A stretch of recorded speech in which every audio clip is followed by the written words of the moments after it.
Bonjour à tous, je suis ravie de vous retrouver dans une nouvelle vidéo où je vais vous présenter mes livres de cuisine préférés. Je ne peux pas dire que je sois une grande cuisinière, mais j'aime bien de temps en temps prendre une recette un peu plus élaborée, me poser, la faire, alors que ce soit seule ou avec mes enfants, réunir les ingrédients et essayer de rendre au mieux ce qui est indiqué sur la recette et de faire quelque chose qui change, qui est différent, que ce soit pour fêter un événement ou tout simplement pour faire plaisir à ma famille.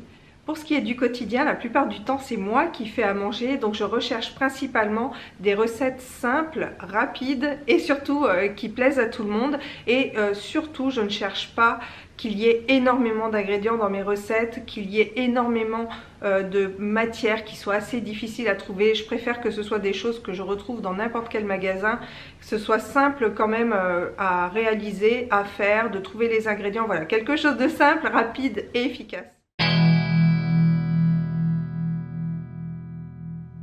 Avant de connaître mon mari, j'avais 25 ans, je ne savais pas du tout cuisiner. Je n'ai eu aucun héritage culinaire, rien du tout. Je ne savais rien faire à part quelques pâtes, des choses très simples, vider la boîte de petits pois carottes dans une casserole, réchauffer une soupe. Voilà. Vous voyez un petit peu le niveau de cuisine qui était proche de zéro. Je savais casser des œufs, je savais faire des mélanges, tout ça, mais je ne m'étais jamais intéressée à la cuisine. Quand j'avais envie de bien manger, j'allais au resto. Il y avait du monde autour de moi qui cuisinait, mais moi, je ne savais pas du tout cuisiner, je ne savais rien faire.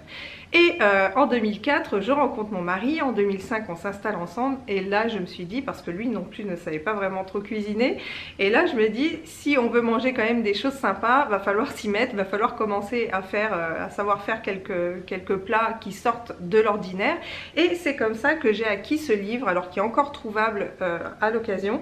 C'est moi qui cuisine. Alors à l'époque, c'était avec Cyril Lignac, c'était au tout début qui commençait. Ça, c'est un livre qui est sorti en 2005. Et ce livre-là fait partie des premiers que j'ai achetés et ce fut une révélation. Ce que j'aime dans ce livre, c'est que justement, il y a des recettes qui sont très simples à élaborer à l'intérieur. Vous voyez cette petite tomate, mais combien de fois on l'a faite celle-ci? Il y a des recettes aussi bien sur le hachis parmentier, donc tout ça moi je ne connaissais pas et ce que j'aimais justement, c'était donc une liste d'ingrédients quand même pas trop complexe et il y avait le petit plus de Cyril Lignac qui expliquait comment varier les plaisirs, qui donnait quelques gestes techniques avec aussi le coût, la difficulté et le temps que ça prenait à faire, le taboulé sans cuisson. Vous voyez, c'est des recettes qui sont relativement simples. Quoi faire par exemple pour des brunchs, des quiches, enfin pas mal de choses. Je continue le pain perdu aussi. Ça par contre, je savais faire le pain perdu. Mais il y a énormément de recettes à l'intérieur. Alors là, il y a les crêpes. Vous verrez qu'il est encore abîmé parce que celui-ci, c'est déjà un livre que je prends depuis un moment, mais c'est la recette de crêpes que je fais le plus souvent.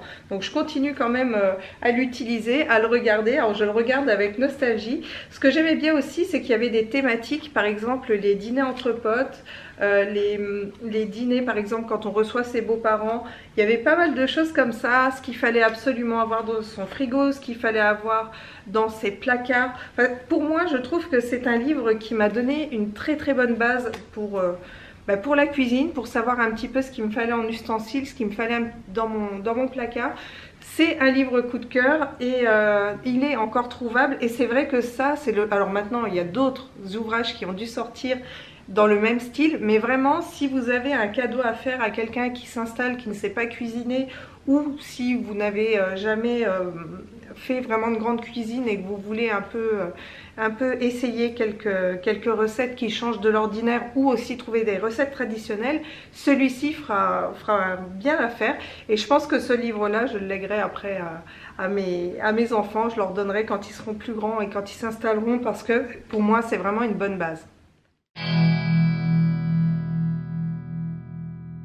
On continue dans le sens chronologique, donc là j'ai appris un peu à cuisiner. On ne mange pas que des pâtes et des œufs au plat et là je décide d'acheter ce livre qui est La cuisine de Maguelone, ma méthode, mes recettes, mes secrets, et ce livre a carrément tout changé pour moi.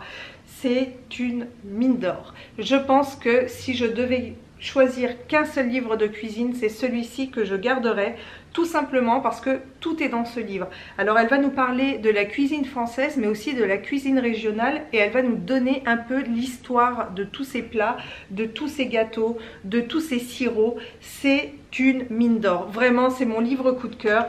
Il y a tout dedans, il y a tout. On retrouve déjà, c'est pas compliqué. Quand on commence le livre, c'est une alimentation raisonnable et raisonnée. Donc elle nous parle des vitamines, elle nous parle de toute cette partie-là, chose que je ne connaissais pas avant.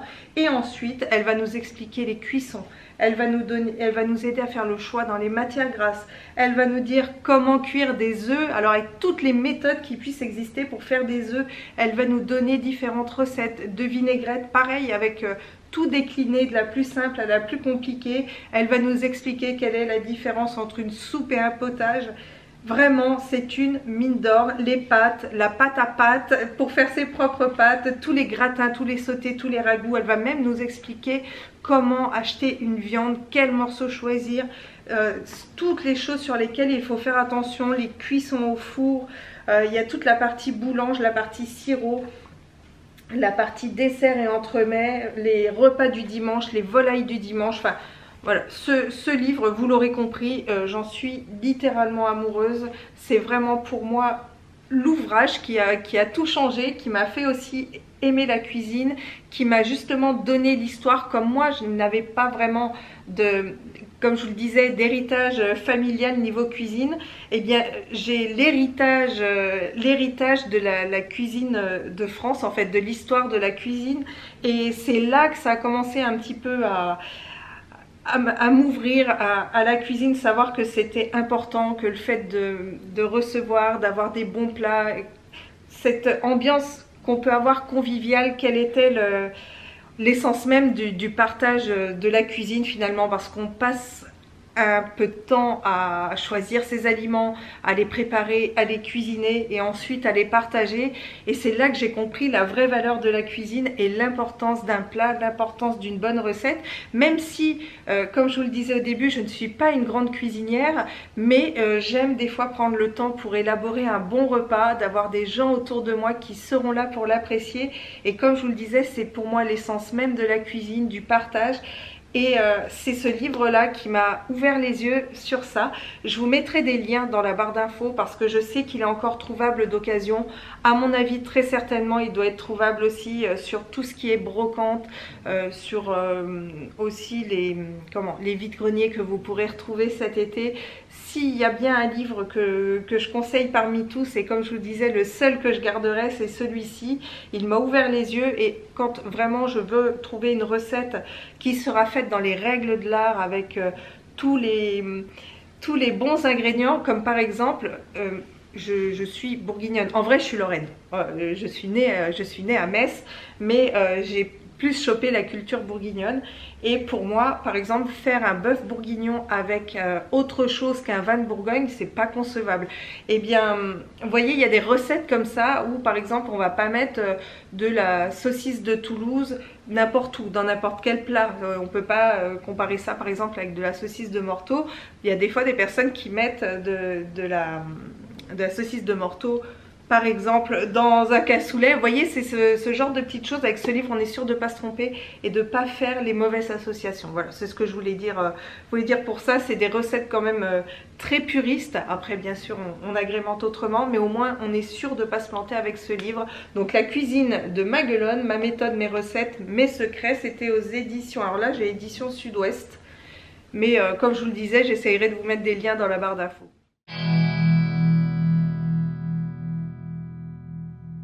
Voici le troisième livre. Alors chronologiquement parlant, je suis la maman de mon premier enfant et je travaille toujours. Donc j'ai très peu de temps pour la cuisine, très peu de temps à consacrer à ça, même à plein d'autres choses. C'était pas forcément évident à cette époque-là. Et pour les repas, j'ai une de mes amies qui m'a conseillé ce livre qui est simplissime, La cuisine française la plus facile du monde. Alors je vous montre celui-ci, mais il existe plein de variétés différentes et effectivement, pour la simplicité, c'est vraiment au rendez-vous puisqu'on a simplement la première image avec le plat de ce que ça va donner, la liste des ingrédients qui se trouvent ici, la liste de toute la méthodologie pour réaliser la recette et aussi le temps de cuisson, le temps d'attente, la préparation et pour combien de personnes c'est. Ce livre est génial. Je le reprends de toute façon quand je prépare mes retours de course et mes menus de la semaine. C'est un livre auquel je reviens tout le temps parce qu'il y a de bonnes idées. Il est sympa. Ah, ça, c'est un de mes plats préférés. Je vous montre là. Rôti de porc grand-mère avec les pommes de terre comme ça. C'est le plat que je fais très souvent quand j'ai du monde et que je sais pas quoi faire et que je veux un repas un petit peu à la bonne franquette, dirons-nous. Ça, il plaît super, il plaît toujours celui-ci, le rôti de porc façon grand-mère. On me demande toujours la recette à l'issue, il est vraiment très bon. Mais entre autres, il y a ça, il y a aussi tout ce qui est recette. Par exemple, vous avez la galette des rois, vous avez la tarte à la praline rose, la pâte brisée, la pâte sablée. C'est un excellent livre de cuisine. Comme je vous le disais, il existe de plein de sortes différentes. Alors ça, c'est un gros modèle. Il existe aussi en plus petit et celui-là était à 19,95 €. Mais en tout cas, en plus petit, ils sont aux alentours de 10 €. Donc ça, c'était une super chouette découverte qui m'a bien aidée et qui m'aide encore aujourd'hui.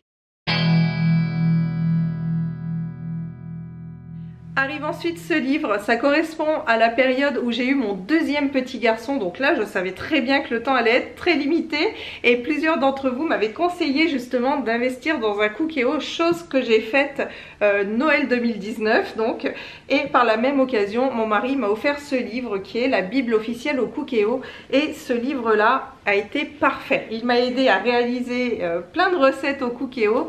Ce que j'aime bien, c'est que c'est un peu la même trempe que Simplissime. Donc à l'intérieur, on a 200 recettes incontournables pour cuisiner au quotidien.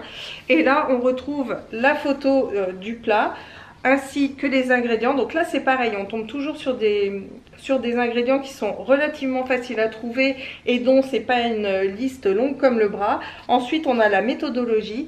Il y a de tout dedans. Il y a des entrées, des plats, des desserts, des recettes avec, des recettes sans viande, des recettes de poisson, des recettes sucrées, des recettes de dessert. Alors j'émets quand même un petit bémol pour tout ce qui est recettes à base de lait, parce que toutes les recettes que j'ai faites avec mon Cookéo, en suivant pourtant vraiment la recette à la lettre, je me retrouvais avec des fuites sur mon Cookéo, notamment le riz au lait caramel beurre salé que j'ai fait comme ça et qui a débordé. Sinon on peut faire sa confiture de lait au Cookéo et c'est vraiment pas mal parce que ça permet justement de la payer largement moins cher que celle que nous pouvons trouver dans les supermarchés. Mais ça, c'est un livre qui m'a sauvé la mise plein de fois. D'ailleurs, je suis très contente de l'acquisition de mon Cookéo et de ce livre. Et ça, c'est pareil, c'est un livre que je sors quasiment toutes les semaines pour avoir des idées de repas pour ma liste de courses. Donc voilà, énorme coup de cœur pour la Bible officielle du Cookéo. Et bien entendu, c'est un livre qui est pour le Cookéo, mais qu'on peut très bien utiliser aussi avec une marmite classique. Ça, il n'y a pas de problème, sauf que les temps de cuisson seront différents.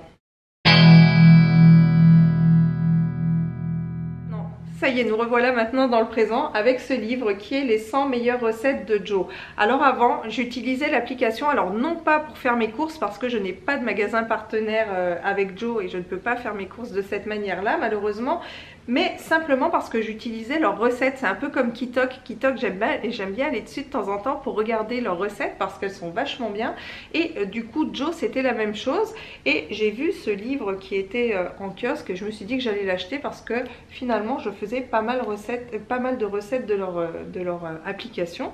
Et j'ai acheté donc ce livre que j'aime beaucoup. Et ce que j'aime, c'est que c'est pareil. C'est simple. Il n'y a pas énormément d'ingrédients à avoir. On a pareil l'image de la recette, le mode d'exécution ainsi que les ingrédients. Il n'y a pas énormément de choses à faire. Légumes de soleil et feta rôti, ça c'est une de mes recettes préférées. Il y a celle aussi du dalle de lentilles que je fais tout le temps, camembert rôti, miel et pistache. Il y a des dîners autour du monde, là c'est pareil, on va retrouver des recettes avec et sans viande. Il est vraiment pas mal, des mi-cuits au chocolat. C'est des recettes qui changent un petit peu. Alors je parle pas du mi-cuit, mais par exemple les légumes rôtis à la feta, c'était pas quelque chose que j'avais l'habitude de faire. Par exemple les bou buns de bœuf, ça c'est pareil, c'est une recette que j'ai découvert grâce à ce livre. C'est quelque chose que je ne connaissais pas. Le wok de bœuf aux légumes croquants, c'est pareil, on l'a faite, d'ailleurs elle est délicieuse. Et c'est des recettes qui changent un petit peu, qui changent du quotidien et qui sont facilement réalisables en un temps record. Donc c'est pour ça que j'aime beaucoup ce livre-là, les 100 meilleures recettes de Joe, le premier livre qui fait vos courses quand on utilise l'application. Et celui-ci était à 15,99 €. Et c'est pareil, ça quand je vais faire ma liste de courses, je le regarde toujours avant pour piocher quelques idées.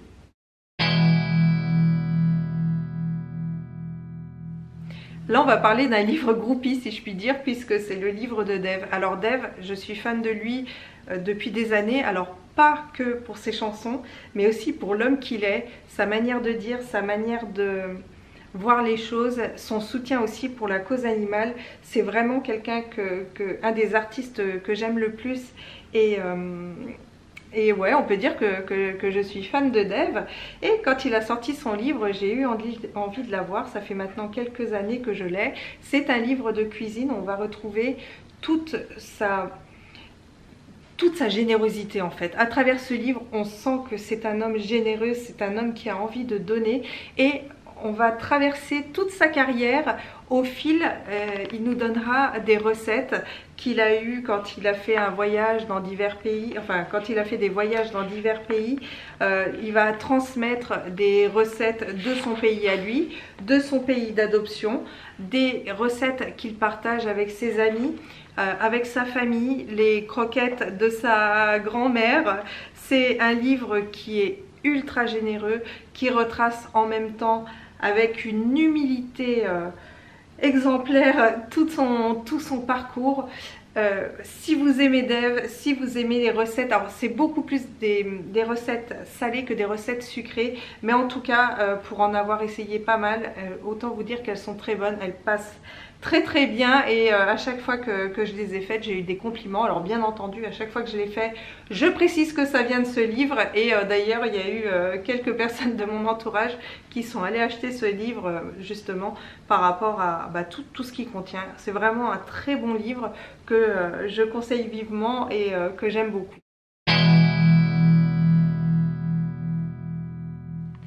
Dernier livre que je voulais vous présenter et pas des moindres, ce sont les recettes de Petit Ours Brun. Alors ce livre, je l'ai eu il y a quelques années maintenant. On avait fait un swap avec Miss Elbul. Alors je crois qu'elle n'a plus de chaîne YouTube maintenant, mais on s'était fait un swap et justement je l'avais eu lors de ce swap. Et c'est un livre qui m'a suivi tout le temps. Il m'a suivi avec Martin et maintenant il me suit avec Antoine. Alors ce qu'il y a de bien, c'est qu'il fait chevalet, donc vous pouvez poser votre livre. Toutes les pages se nettoient et ça je peux vous dire que c'est plutôt pas mal. Et il y a juste à le poser comme ça, sélectionner la recette. Alors dedans il n'y a pas que des recettes sucrées malgré ce qu'on pourrait croire. Il y a aussi des recettes de cocktails pour les enfants. Il y a des gaufres à la carotte, les quiches courge bacon, les sablés gourmands, des gâteaux de crêpes, du riz au lait au caramel, gâteau coco, les terrines de poulet. C'est un livre qui est super bien fait. Donc là on va retrouver... Alors je vais vous montrer. Par exemple, pour les madeleines aux petits pois, il y a la liste des ustensiles. Donc ça, l'enfant peut aller récupérer les ustensiles nécessaires à la préparation de la recette. Ensuite, il y a les ingrédients. Donc là, idem, il peut aller chercher par exemple le beurre, les petits pois, le sel, le poivre. Et après, il y a le déroulé de la recette. Alors avec ce que fait l'adulte et avec ce que fait l'enfant. Donc notamment par exemple mettre les madeleines au four, ça va être l'adulte. Pour avoir essayé plusieurs recettes de ce livre avec aussi bien Martin qu'Antoine, autant dire que ça plaît bien.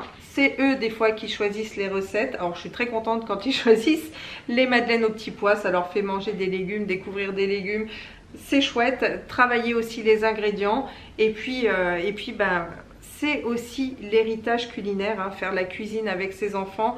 Moi, c'est quelque chose que j'ai pas eu, que je regrette de ne pas avoir eu. En tout cas, je pallie pour mes enfants. Je veux qu'ils aient un héritage de ce côté-là. Donc, on commence avec des livres comme ça, mais on utilise aussi d'autres recettes beaucoup plus communes. Mais là, l'avantage, quand ils sont tout petits, c'est chouette. Ils voient les ingrédients, les ustensiles, le mode de préparation. Pour eux, c'est ludique parce que des fois, certains livres, il y a juste la recette. C'est pas forcément très ludique. Il y a des images à regarder. Donc ça, voilà, parfait, le livre de Petit Ours Brun pour réaliser la cuisine. Voilà, cette vidéo est maintenant terminée. J'espère qu'elle vous aura plu. N'hésitez pas, vous, à me partager vos ouvrages de cuisine. Moi, j'aime beaucoup les livres de cuisine. Je serais ravie de lire quels sont vos favoris. Je vous fais plein de bisous et je vous dis à très bientôt pour une prochaine vidéo. Ciao!